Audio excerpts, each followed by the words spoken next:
Caitlin Clark didn't sneak into the WNBA. She didn't surprise anyone. From the jump, everyone knew she was coming. They saw the record-breaking college run. They saw the sold-out crowds. They saw the viral logo threes. What they didn't expect was for her impact to hit this hard, this fast. From the moment she stepped onto a WNBA court, she became the center of the league. Her debut broke viewership records. Ticket sales skyrocketed. Even games she wasn't playing in saw bumps in attendance just because she was in the building the night before. Her jersey, best-selling. Her name, a brand bigger than the league itself. And with all that visibility came the pushback. Sure, the league posted her highlights. Sure, some players smiled for press day and sent out their welcome tweets, but watch what happened next. Veterans started giving clipped answers when asked about her. The hits started coming harder, the fouls more blatant. And when it came time for the All-Star player vote, Clark, the top fan vote-getter in the league, wasn't even voted the best guard on her own team. This isn't a coincidence. It's not just competition. It's not growing pains, it's a pattern, it's resentment, and it's being captured on camera every single week. And if you're still not convinced, let's break it down. We'll show you the quotes and the footage, because the truth is loud. And it's not coming from the league's official Twitter page, it's coming from inside the locker rooms. The first warning sign didn't come from a hard foul. It came from a smile. ESPN sat down with former WNBA players, people who are supposed to uplift the league's future. And as they discussed Clark's impact, they didn't focus on her game, her growth, or her record-breaking popularity. They gave her a role. I see just exponential growth of the game, right? She brings eyes to the game so that the next generation can come out and thrive. Just a dynamic player, just exciting to watch. Her villain origin story has started, and she loves to play into it, and the fans eat it right up, and so that we can see the next generation coming in and carrying it along too. Villain origin story? Caitlin Clark didn't stomp on anyone's logo. She didn't go on a podcast and trash-talk veterans. She's been quiet in interviews, humble in defeat, and laser-focused on her team, but they still branded her the villain. Not the media, not the fans, former players did. And this is how it starts. You create a narrative. Then that narrative justifies the behavior that follows. She plays like a villain. So when someone shoulder checks her in transition, it's fair. She embraces the hate, so when players leave her out of post-game praise, it's deserved. She's taking over the headlines. So when she's snubbed by her peers, well, that's what villains get. This wasn't commentary. This was set up. A subtle reframing of Clark from breakout rookie to calculated threat. And it didn't take long for players to act accordingly. The fans spoke first. They voted Caitlin Clark the leading all-star vote-getter in the entire league, ahead of everyone. You'd think the players would respect that, but they didn't just disagree. They buried her. Despite dominating the fans' vote as the WNBA leading all-star vote-getter, Caitlin Clark, all right, she dominated the fans. But when it comes to the players, the Fever star was ranked as the 9th best guard by players. So fellow players rated Clark as the 2nd best guard on her own team behind Kelsey Mitchell. Let's be clear. This isn't about who's more skilled. It's about sending a message. You can't watch Clark torch vets with 30-footers, lead an entire franchise in scoring, and generate more media coverage than the rest of the league combined, and then rank her 9th behind her own teammate. This wasn't an evaluation. This was punishment. Clark didn't do anything wrong except get too popular, too fast. And that's the part that burns for a lot of these vets. Because for years, they've put up all-star numbers and barely cracked SportsCenter. Then here comes a rookie with a Nike deal and a camera crew, and suddenly the league revolves around her. So the players retaliated the only way they could. They voted her down. They said, you might be the people's choice, but not ours. You might lead in points and impact, but not in respect. You haven't earned it. But here's the kicker. She had. Because that vote didn't reveal a lack of talent. It revealed just how threatened the league really is. When Kennedy Carter blindsided Caitlin Clark during a dead ball, the sports world stopped. This wasn't physical play. It wasn't rookie hazing. There was no ball in play, just a body check, out of nowhere. And everyone had a take. Some called it just physicality. Some said she had it coming. And then there was Nafisa Collier, one of the league's most respected veterans. Here's what she said. Yeah, it's been crazy. Honestly, I think it's great for the sport. I don't agree with what Kennedy did, and she apologized herself. I don't think that was right, but just the coverage in general. I mean, any publicity is good publicity, right? And it gets people talking about the sport. It has, like you said, you guys are talking about it. Everyone is talking about it. And so that brings more eyeballs to the game. Again, I don't agree with what she did, but I like the fact that women's basketball and women's sports is such a conversation piece. Let's pause. This wasn't a hard foul in transition. This was an intentional act outside of play, a moment where the league had a choice: condemn it or excuse it. And instead, Collier shrugged and said, well, at least people are watching. This is what it means when a league wants the hype, but not the accountability. When a star player gets dropped and the reaction is, did you see the engagement numbers though? That quote doesn't just reveal a problem with Kennedy, it reveals a problem with everyone around her. Because when veterans normalize dirty play by praising the attention it brings, they're not protecting the game, they're exploiting the chaos, and if Caitlin Clark has to be the punching bag to boost viewership, apparently that's just business. Sometimes the disrespect isn't loud. Sometimes it's who they don't mention. When Jewel Lloyd was asked about Caitlin Clark, here's what she said. Yeah, I'm going to talk about our rookies. Nika's been great. She's been awesome, putting her work in. I think our Jordan has been phenomenal too, her second year of her growth. Our focus is our team and what we need to do as a community to be better.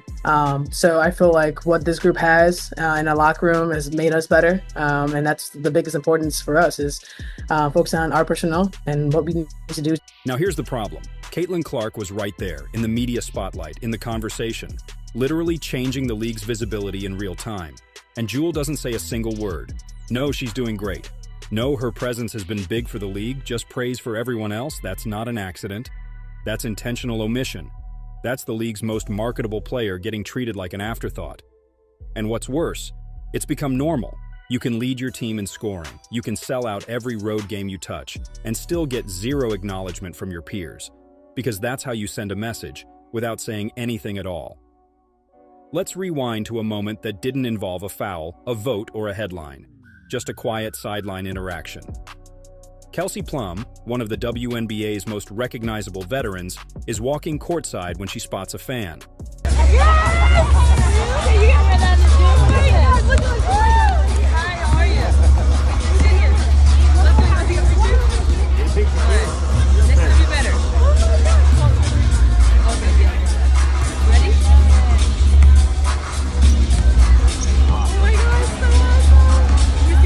Thank you. The girl's wearing a Caitlin Clark jersey. Plum hands her a Sparks t-shirt and with a smile says, "Do better."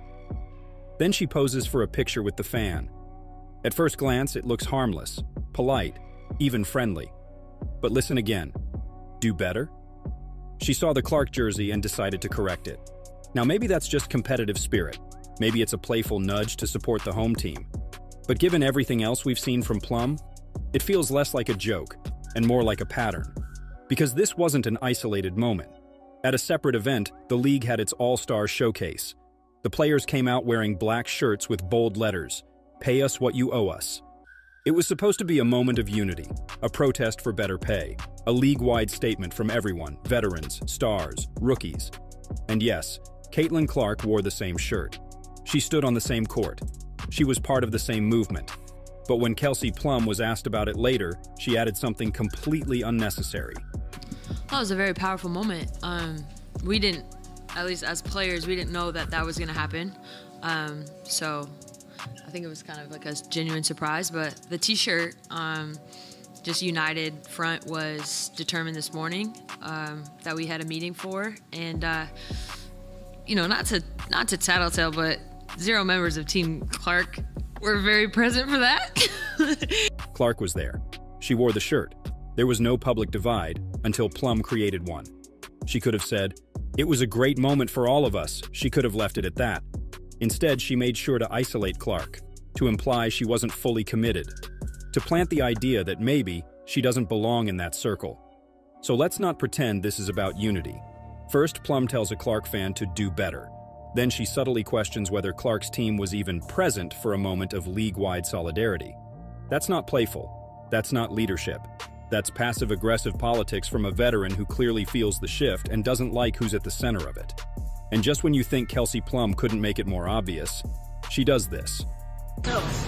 The bus was right here. Don't y'all find that kind of weird?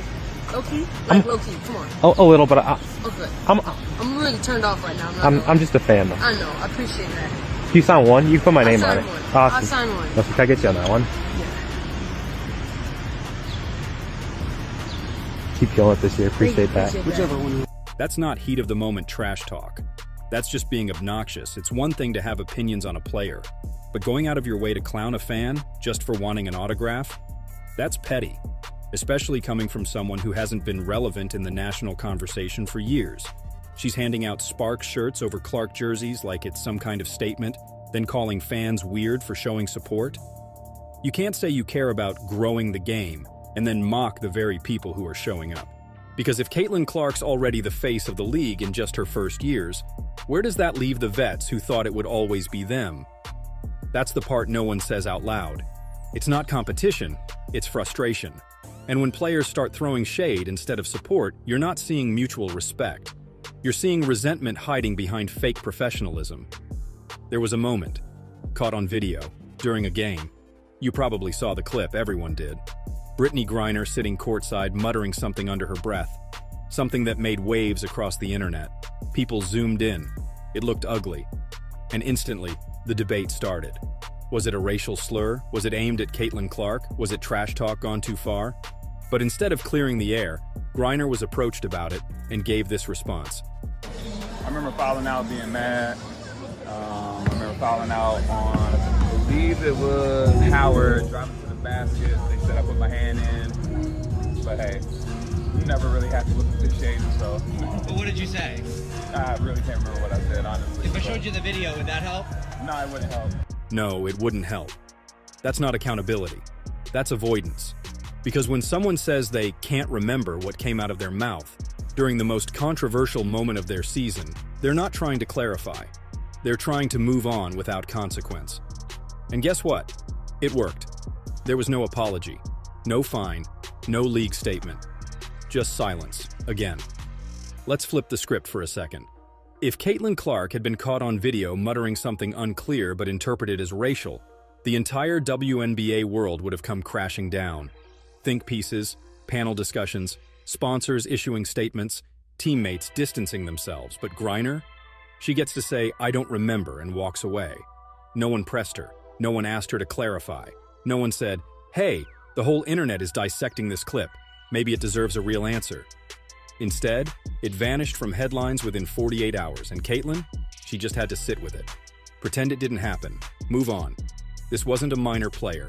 This was Brittany Griner, Olympic gold medalist, one of the faces of the league, someone the WNBA bent over backwards to support during her detainment in Russia. And when it was time to show that same respect to someone else, she had nothing to say. The quote, "I don't remember," tells you everything. Because it's not just that Griner said something disrespectful, it's that the league didn't care. The media didn't care. The players didn't care. They didn't want the truth. They wanted it to go away. And once again, Caitlin Clark was left alone in the middle of it. No protection, no defense, no answers. Just more evidence that when the disrespect comes for her, everyone suddenly forgets how to speak. While Caitlin Clark was getting shoved, elbowed, and snubbed on the court, something started happening off the court too. The media, instead of digging into what was really going on, started doing something different. They started redirecting, somehow pivoted away from Caitlin. Debates about the rise in WNBA viewership? Suddenly there were lectures about sharing the spotlight. And it wasn't just sports hosts or podcast pundits. Even the WNBA Commissioner, Kathy Engelbert, got in on it. You want to balance making sure that you're also promoting your other stars like an Asia Wilson, like a Brianna Stewart. Nafisa Collier killed it last year. I mean, she was the runner-up, MVP, and the Defensive Player of the Year. Let's be clear. This isn't about Wilson, Stewart, or Collier. This is about Caitlin. And how every time she rises, the league scrambles to shift the spotlight. It's about why that praise is being positioned like a counterweight. Because the question wasn't who's elite, it was about Caitlin Clark getting so much attention.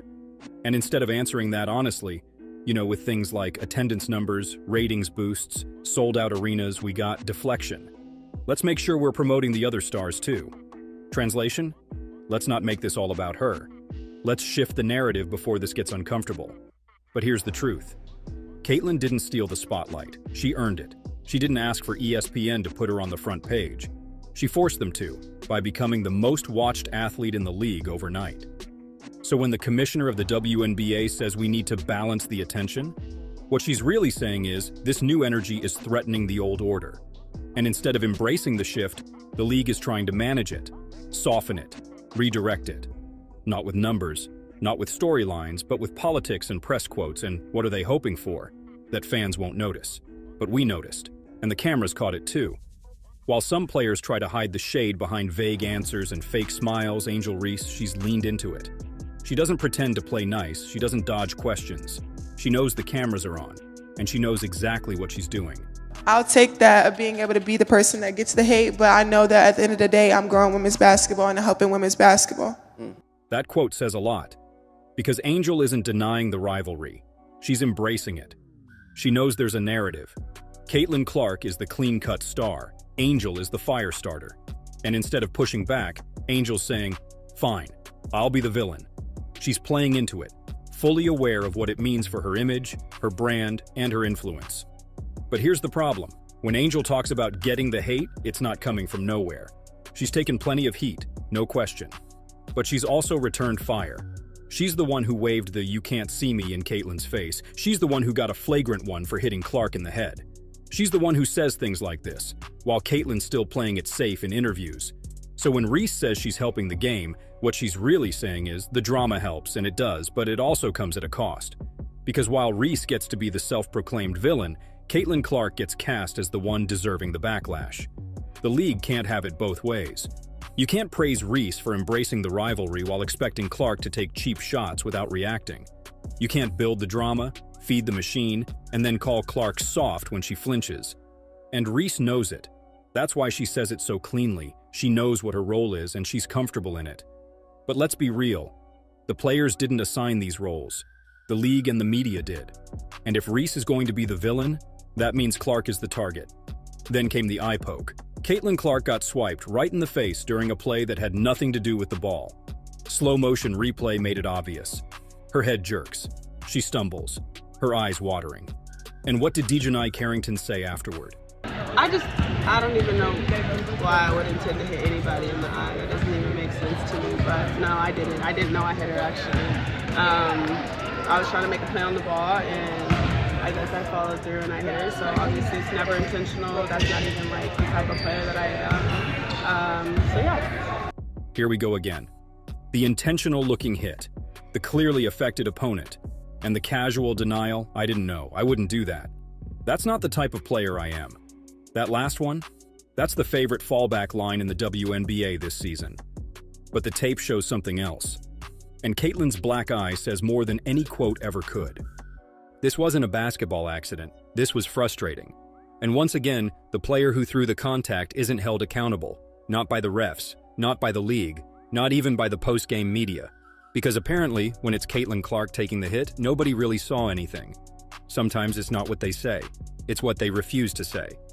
Let's go back to the moment. Chennedy Carter's viral hit on Caitlin Clark, the one that didn't happen during the flow of the game. Not during a defensive rotation, not in the heat of a fast break. It happened during a dead ball. Caitlin was trying to start the next play. The ball wasn't even in yet.